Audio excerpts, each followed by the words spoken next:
Martina Herrera stood outside the police station, one foot caught in the door to keep it from closing, and the butt of her cigarette smoldering between her manicured fingers, as she watched the snow come down like an avalanche. The weather forecast had called for snow, but what they'd gotten was a blizzard of biblical proportions.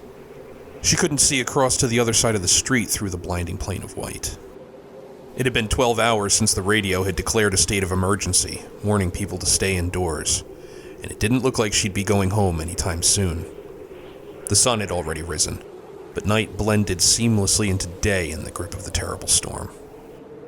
Gina Thompson, the officer scheduled to relieve her, was, much like everyone else in Kettle Creek, buried under several feet of snow. So Martina had picked up her shift. She didn't mind, really. She could use the overtime, and she was stuck here with Sheriff Whitcomb. She couldn't think of many people she'd rather be stuck alone in a building with for an indeterminate amount of time. He was cute, thin, well-built, with deep-set brown eyes the color of coffee, and a low, gravelly voice that reminded her of a PI from an old film noir detective movie. Unfortunately, he was also married, and her commanding officer. She sighed, resigning herself to the night of boredom, wishing she'd had the forethought to bring a book with her, and lit another cigarette off the remains of the first. Sheriff Whitcomb appeared through the crack in the door, coming around the corner with a file in his hands, and placed it down on her desk. He walked over to her and pushed the door open, wincing slightly as his eyes adjusted to the cold wind that cut like blades at his face. "I see our taxpayers' money's being well spent. Aren't you supposed to be at your desk, Herrera?" He was smiling, and she could tell he was only joking. She took a long drag on her cigarette, her shoulder brushing subconsciously against his chest as she did. You know as well as I do that phone is not gonna ring once. It might as well be disconnected for all the work it does around here. As if it had heard her and wished to spite her, the phone suddenly came to life, lighting up and raising a shrill cry. Not the non-emergency ringtone, but the 911 line. In a small town like Kettle Creek, the same officer that answered the non-emergency line was often the one that also took the 911 calls.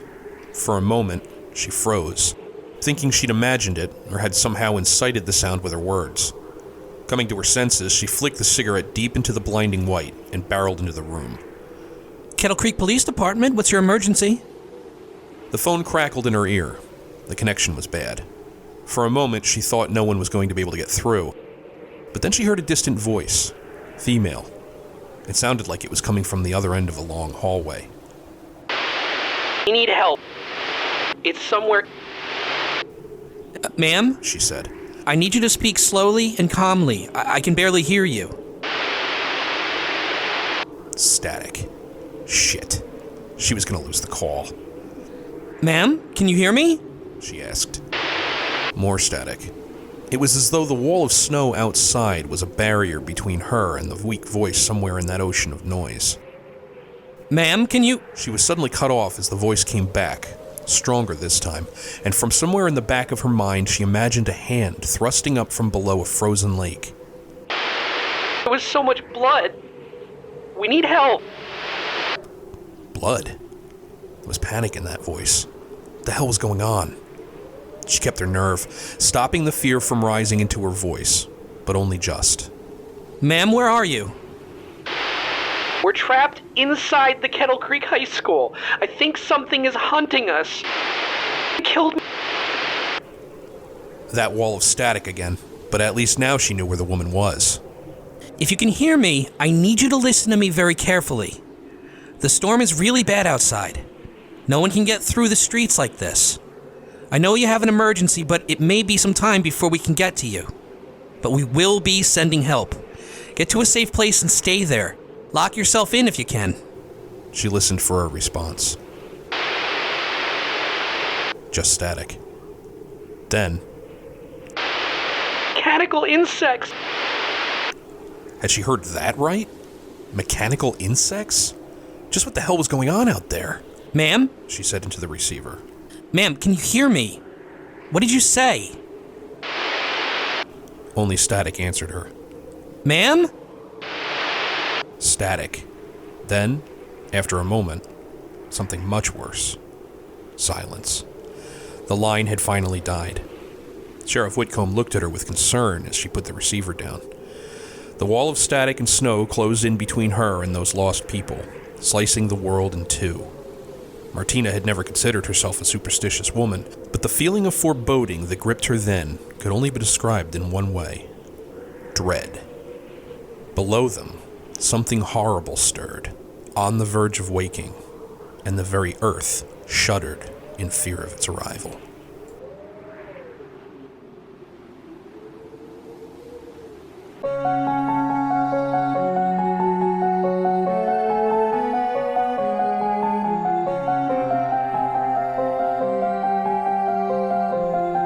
Dead Air Studios presents The Pain Chaser 1, Ambuscade, by Patrick E. Malloy. Read for you by the author. This recording is released under a Creative Commons 4.0 license, so feel free to share it with your friends or enemies, but always give appropriate credit. This story is not intended for children and contains profanity, violence, and disturbing content that some people may find offensive. If you're in doubt, please turn back now, as you may find that some doors, once opened, refuse to be shut.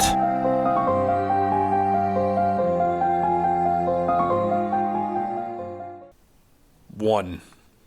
From the moment he walked into the room, Rebecca didn't like the look of the man. He was big, unkempt, and looked either drugged or drunk, or both. He had a wild growth of bright red beard that crept out in patches on his cheeks and down his neck. The flannel shirt that he wore made him look like a lumberjack, a dangerous lumberjack. She felt comforted by the half-inch thick pane of glass that separated her from the waiting room. The giant lumbered up to her, taking a moment to stumble over the table. Yes, definitely drunk. "I'm here to see Dr. Waite," he nearly demanded, half-lidded eyes blinking slowly. Sign in, please. Rebecca cleared her throat, affixing her most pleasant receptionist smile in an effort to keep her composure. She had a feeling that things were quickly going to go south, but she didn't want to be the one to push them that direction. "Oh, I'm not a patient," he grinned maliciously. "More of an old friend." I see, she replied cautiously. And does Dr. Waite know that you'll be dropping by for a visit? "No," he snorted, "but you could get on your little intercom thingy and tell him for me." I'm sorry, Mr. "Steve," he said as though this should have been obvious. I'm sorry, Steve, but Dr. Waite is a very busy man. Why don't you try him at home after business hours and after you've had a chance to sober up? "Listen, Missy," Mr. Steve the lumberjack said, "why don't you mind your own fucking business and let old Larry know that I'm here, okay? Before I have to start getting loud." The only other two people in the waiting room, an elderly couple, were beginning to look very nervous, and the looks on their faces said that Mr. Steve was already getting plenty loud. "Sir," Rebecca said, squaring her jaw and speaking as calmly as she could, I'm gonna have to ask you to leave. You can't just come in here and start bullying people. Steve the lumberjack stood there for a long moment, swaying gently in place. She began to wonder whether he'd heard her or not, when he reached out to the small overhang to steady himself. He glanced at her name tag, and then said in a slightly lower voice, "Listen, Becky, I'm not here to cause any trouble. I just want to talk to him. Is that so much to ask?" She hated being called Becky, but she let the belittlement go in defense of tact. Steve, seriously, you can't walk into a place of business, obviously inebriated, and expect people to just jump at the chance to do whatever you say. She decided to go the safe route and try appealing to his better nature. She hoped he had a better nature. Why don't you just go home, get some rest, and call Dr. Waite on the telephone? I'm sure that whatever you need to speak with him about can wait until after business hours. She flashed him her best smile. It felt plastic and out of place. He took a step back from the window, and for a moment she was sure that it had worked, and that he would just go away, when he suddenly turned and lumbered toward the door connecting the waiting room to the hallway, to the offices and examination rooms. He was past her in a flash, stumbling down the hall, bellowing, "Hey, Larry!" at the top of his lungs. Excuse me, she called out in a panic, running out from behind her desk and struggling to get in front of him. You can't come back here. "Larry!" he yelled again, ignoring her completely. "Get your ass out here! I want to talk to you!" One of the doors cracked open, and a small man with dark skin and glasses stuck his head into the hallway. What the hell's going on out here? He demanded. Doctor, Rebecca said. this man insists that he needs to speak to you. I tried to tell him. Steve cut her off. Listen, Larry, we need to have a serious chat. I ain't leaving until you talk to me. Dr. Waite looked at the big man, palpable fear distorting his features, but he kept his voice calm. Fine, Steve. But it's gonna have to wait a couple of minutes. I'm in with a patient right now. You go have a seat in the waiting room, and I'll see you after. And please, for the love of God, stop harassing my staff. This is really getting out of hand. Steve looked at him, anger supplanting his apparent drunkenness. 5 minutes, Larry. You got 5 minutes. Steve, I'm working here. I told you. I have to finish up. Now, I said we could sit down and talk. I don't think I'm being unreasonable here. Don't make me have to call security on you. Now go have a seat in the waiting room, and I'll see you as soon as I'm done. Steve stared down at the little man for a moment before finally nodding. He seemed to be satiated for the moment. Don't make me wait too long. I won't, Steve. Just go have a seat. Miraculously, Steve did just that. He merely nodded and strode back into the waiting room, seating himself across from the uncomfortable-looking old couple. Rebecca looked at Dr. Waite, a silent question stamped across her face. Waite only shook his head. My girlfriend's ex-husband. Well, still husband, technically, but only on paper. They've been separated for 3 years. He looks dangerous, She whispered. It's okay. I can handle him. I'd rather just listen to what he has to say than call security and get him even more agitated. He pulls shit like this all the time. I keep hoping he gets himself locked up for something unrelated, so I don't have to deal with it anymore. I hope she's worth it, Rebecca said with a short laugh. Me too, Wade said, disappearing back into the examination room. She could hear him making apologies to the man he had in there. She made her way back behind her desk and looked out at the big man, sitting there in the waiting room peacefully thumbing through an ancient National Geographic. He no longer seemed so imposing. He just looked sad. She felt a pang of remorse for him. Steve was staring down in a magazine, not really reading it. He couldn't concentrate on the words while they were in constant motion. Something about chalk drawings on cave walls. It was crap. It beats those damn women's magazines, though. At least Nat Geo occasionally had those African women with their cans out. Steve sighed, folding the book over and throwing it back down on the long, squat table in front of him. Did they have a store that sold furniture explicitly designed for doctors' offices? Where the hell else could you buy a table that size? Steve put his head in his hands and squeezed his eyes shut. The room was spinning uncomfortably. Stephen Murray, Scottish kid from New Jersey, captain of his high school wrestling team, and voted class clown in the school yearbook. Not a kid anymore, not by a long shot. He sighed. That inner voice inside him telling him that this was a bad idea, that even in regards to his own emotional well-being, it was a novice move. He ignored it. It was distant and meek next to his hurt and anger and loneliness. It was a matter of pride, he told himself. He couldn't let anything, even reason, get in the way of pride. If a man couldn't say that he still had his pride, then he couldn't account for anything else. A good friend had told him that once. Steve didn't really have friends anymore. He had bartenders and therapists. And what was the difference, really? They were both selling you something that felt good at the time, but wore off by morning. He sighed again and got to his feet, wondering where the bathroom was when the girl behind the counter said, All right, Steve, you can go through now. Straight back, past the water fountain. She flashed him a smile that said in no uncertain words, You're a freak, mister. He felt like a freak. He ignored her. He ignored all of it. The old blue-haired couple staring at him with a mixture of fear and pity. The smug wallpaper with its vertical red and orange lines. The squat little table from Doctors, Waiting Rooms, or Us. Jesus, Steve, you're far gone. No wonder your wife left you for this rich little fuck. He had to admit to himself that Sarah hadn't technically left him for anyone. In fact, if it were any man, it would have been the one before this guy. But having Wade around made things more complicated. How could he ever expect to win Sarah back when this quack was in the picture? With his big house, his personal yacht, his money. Steve felt small and sick as he walked down the hallway. The angles distorted like a hallway in a carnival funhouse, but it was too late now. He was determined to do this thing as he had planned. He was already standing in front of the door. He was already knocking. He was already living in regret. "Have a seat, Steve," said Dr. Lawrence Waite, indicating the leather-backed chair positioned in front of his desk, and glanced out at the huge plate glass window that dominated the back wall. Steve eyed it with a scowl. "I'll stand, thanks," he said defiantly. "Fine, then by all means stand," Lawrence said, walking around his desk and taking his own seat, steepling his long-fingered hands in front of him. He stared at Steve for a long moment before finally asking, "What's your problem, Steve?" "What's my problem? You're my problem, man.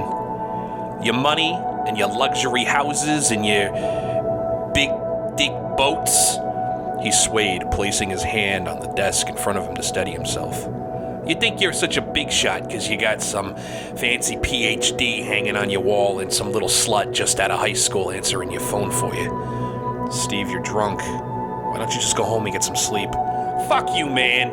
You don't get to tell me what you think I should do. You're fucking my goddamn wife." Waite exhaled. "She's not your wife anymore, Steve." "Yes, she is, Larry. She'll always be my wife." "Only on paper. The woman has hardly even spoke a word to you in the past 3 years. And that's usually to tell you to leave her alone. I know you're in pain, and God knows I don't want to make it any harder for you. But you really need to let this go. We've seen your car drive past the house, and we do have caller ID. We can tell when you call and hang up. You need to get on with your own life and leave Sarah alone. You can't scare someone into loving you." He looked at Steve with real remorse. There was nothing that could be done for the man until he made the decision to move on. "Let me call you a cab, Steve," Waite said, reaching for the telephone on his desk. "You can go home and get some rest." Steve stepped toward him, grabbed his wrist painfully. "I don't want your charity or your goddamn pity. I want you out of her life. We're man and wife in God's eyes. We made vows that can never be broken." Dr. Waite let the phone drop to the receiver, gently prying his wrist from Steve's grasp and rubbing it to return circulation. He felt that the situation was growing delicate and was unsure of how to proceed. He looked into the big man's bloodshot eyes, feeling a mixture of remorse and fear. Fear that he would get physically hurt in this situation. Fear that he may never see the back of Stephen Murray as long as he had Sarah in his life. Steve supported himself on Waite's desk heavily before finally slumping into the chair provided for him. Waite felt the knot forming in his chest loosen slightly. "Steve," he said, "I don't think I'm being unreasonable. I took the time to speak with you. I could just easily have called security and been done with it. But I am very busy, as you can see. Why don't we talk about this another time, when you're sober and I'm not swamped with appointments? Please let me call you a cab." He reached for the phone again, but this time, Steve was faster. He lunged forward with a speed Waite would not believe the big man capable of, and snatched the phone away from him. He lifted it high and brought it down onto the corner of the desk with a snap. The earpiece broke cleanly away from the phone, dangling loosely from a small bundle of black and yellow wires. Steve shook the ruined phone at him and bellowed, "I told you, I don't want your fucking charity." He dropped the phone and stepped forward to grab hold of the arm of Waite's chair in a gesture that was obviously meant to be imposing, but he stumbled and almost landed himself in the man's lap.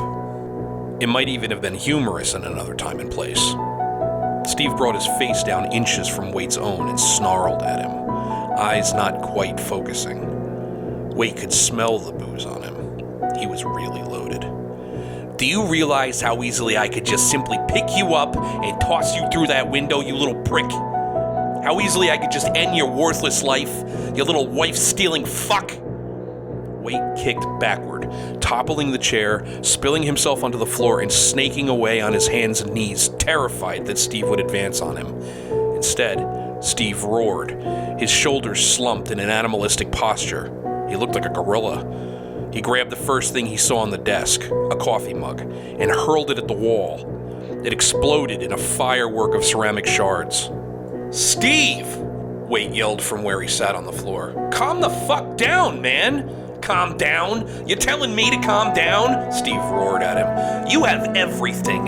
Fucking everything. And you have to take the one thing that I care about? The one thing that makes me happy?" Steve gave the desk a powerful kick, shifting it half a foot and spilling its contents all over the floor. "Fuck you, Steve," Waite said with as much confidence as he could muster. "First of all, Sarah's not a thing. She's not some icon that represents your happiness. She's a woman. And second of all, I didn't take shit from you. She left you. She fucking walked out on you. If you were so goddamn happy, then why did your wife leave you? Because you're a lousy husband and you're a drunk. That's why. Because the only person you give a fuck about is yourself. You weren't happy, and you sure as hell weren't making her happy." Waite pulled himself into a sitting position and continued his barrage. "You really expect anyone to stand by you when all you can think about is where your next drink is coming from? Get a fucking grip, man, and stop blaming other people for your problems. When I met Sarah, she was already well shed of you. If you want to blame someone, blame yourself." Waite looked at the big man, expecting him to charge, waiting for the beating that would signal the beginning of the end. He almost welcomed it. At least then he could press charges and have this creep out of his life for good. But Steve didn't charge. In fact, he had tears in his eyes. He seemed to look around the office and wonder as if he'd just woken up there and wasn't exactly sure where he was. Then he slobbered one arm across his tear and sweat-streaked face. "Sorry," he said quietly, in a childish and almost inaudible voice. Stumbled to the chair he'd earlier refused and sat with his hands covering his reddening face. "Oh, God, I'm so sorry, Sarah." Waite looked at him in disbelief, but he couldn't help but feel bad for the big man. He shook his head and crossed the room, actually putting his hand on Steve's massive shoulder. This was bizarre, but at least he wasn't wrecking the place anymore. Steve continued to weep openly. "I'm sorry about the phone, Lawrence," he said pathetically. "Don't worry about it, it's just a phone. I'm glad it wasn't my face, you fucking psycho," he added in his head. "I'm really gonna need you to leave now, though, Steve," he said instead. "I have a lot of other appointments to keep today." Steve nodded dumbly as he got to his feet, his eyes swollen and puffy. He stumbled to the door and out into the hallway. Waite followed him in amazement, watching him walk awkwardly down the hall and through the waiting room. Rebecca was already there when they came out, listening by the door with her cell phone in her hand. Do you need me to call the police, Dr. Waite? "No, I don't think so. I think it'll be okay for now." She nodded and put her cell phone in her breast pocket. That guy's really scary. You should get a restraining order or something. "Yeah, maybe," he agreed, running his fingers through his hair. Then he turned and went back into the office to straighten up.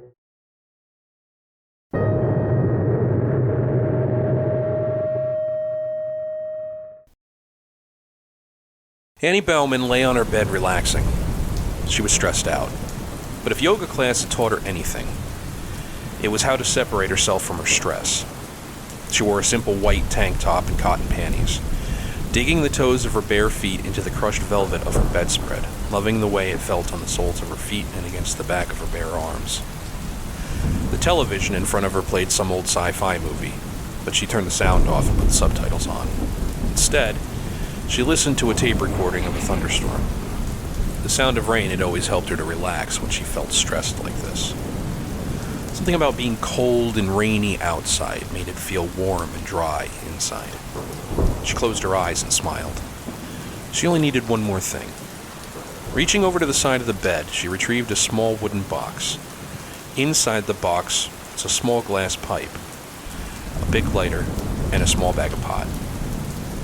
She packed herself a bowl and lit it, taking a long, lung-burning drag. As she exhaled, she could feel the marijuana work its way into her nervous system. She visualized that the universe was in motion. The planets spun around the sun revolved around the Earth, and the Earth revolved around her. And there, in the center, she lay motionless, calm and as peaceful as a child in the womb. She hit the bowl again and then placed it, still smoldering, on her nightstand. She closed her eyes and let the gentle sound of rain and rolling thunder penetrate her senses. She felt her muscles relax, but she couldn't get rid of that one last knot in her neck. She thought it must be a physical manifestation of the stress she'd felt all that week. She'd spent an awful lot of time trying to get a job with the Department of Public Safety. She was making just over $40,000 a year. It was the most she'd ever made in her life, and the job held the possibility of making her a lot more. Now, she was afraid that she may have screwed it up. She'd been sent to inspect a new courthouse in Kettle Creek, the next town over, and had apparently made a serious mistake in her paperwork. The department had been forced to send another, more seasoned inspector to completely redo the inspection, and she landed herself on probation. She'd been the primary connection between her office and Chase Lawrence, the foreman of the crew that was in charge of restoring the old Kettle Creek High School that had burned down in the 60s. She'd taken care of all the preliminary paperwork and met with Chase multiple times. It was a big job, but now she doubted she would even be involved at the project. Chase wasn't bad looking either. Of course, she had no real interest in him. She was a happily married woman, but their obvious mutual attraction definitely sanded the edges on a usually rough working relationship. She needed to stop thinking about this shit. She needed to relax. She slowed her breathing and forced a smile again. Someone had told her once that the act of smiling actually sent signals to the brain that emulated the emotions that you feel that make you smile. She didn't know if that was true, but she knew it made her feel better. Fake it till you make it. She reached forward and touched her toes, letting her head hang on a loose neck, and gently turned it from side to side, trying to work the knot out. Maybe she would ask Henry, her husband, to massage it for her when he got home.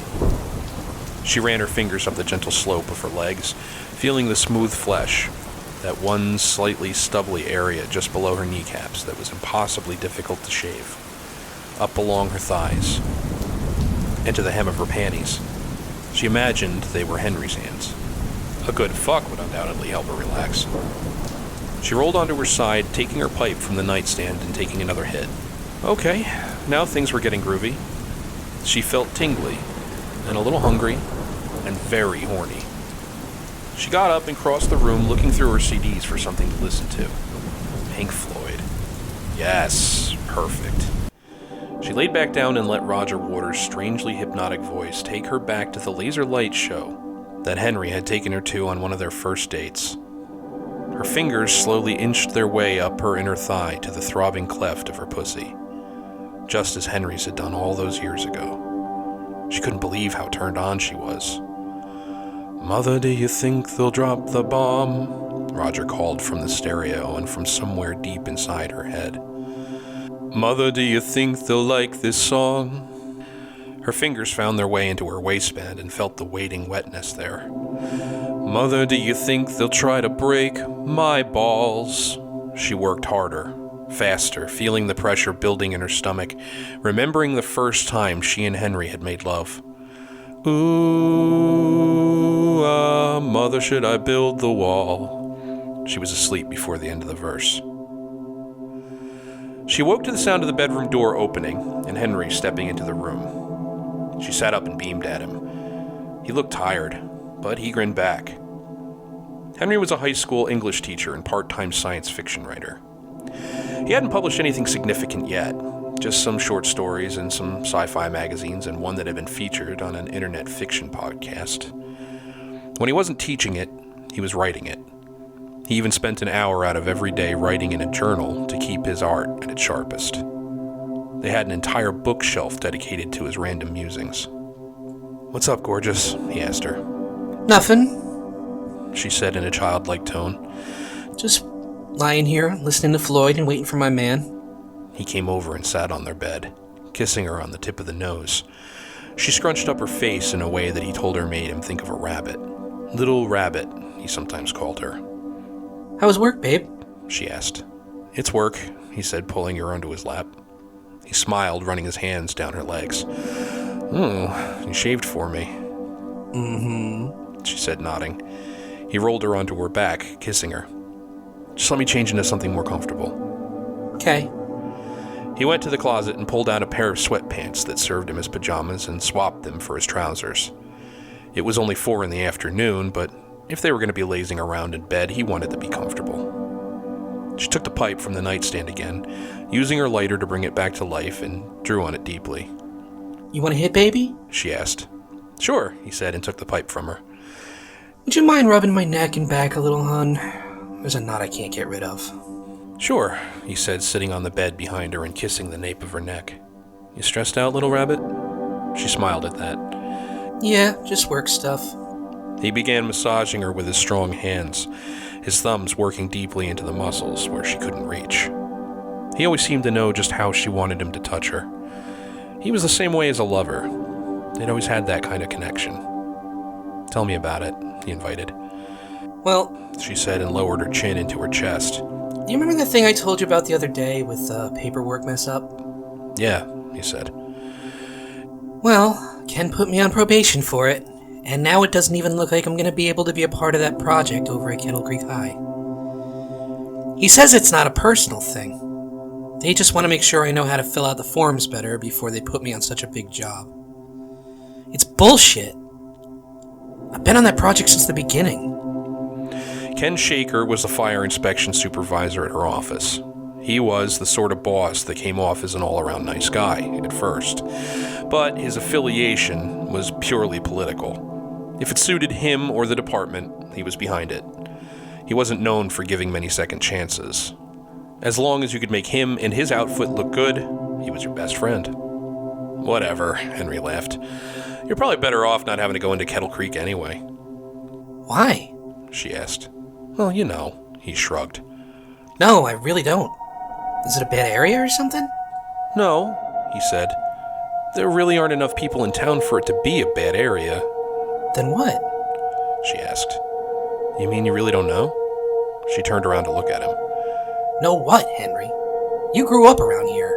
I'm from New Jersey, remember? He shrugged. Well, he said, looking a little embarrassed. People say it's haunted. Haunted? She asked, smirking. Come on.